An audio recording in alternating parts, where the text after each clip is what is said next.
შეიძლება ვთქვათ, რომ არა მე არ მჩვევია ცილის წამება ადამიანის მიმართ და ესე მარტივად ეს სიტყვები სათქმელი არ არის.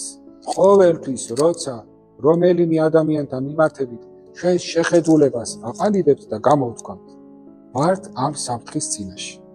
წარმოიდგინეთ, ყოველთვის ნებისმიერ წამს, როცა სხვა ადამიანის შესახებ ვსჯერობ და თუნდაც არ გამოთქვამდე გულშიც რომ ცილს წამებდე და გულშიც რომ მეგონოს რომ ის რაც არ არის სინამდვილეში ამ ადამიანთან მიმართებით, უკვე ხო ცილის წამებაა და ხوار თუზე, რადგან გულში მაქვს და გონებაში ვიფიქრი ამაზე, ვიღაცასთან მაინც ვიტყვი. იმ ვიღაცასაც მოვწამრავ და ის ვიღაცა მერე სხვას მოწამრავს და აი ასე იქმნება წრე. ერთიანდებიან ამ ერთი აზრის გარშემო და სრულიად უდანაშაულო ადამიანი შეიძლება ისე მოიკვეთონ, ისე მოიძულონ, ისე კრან ხელი, მარგინალად აქციო, რომ გაუმწარონ, გაუუბედურონ ცხოვრება.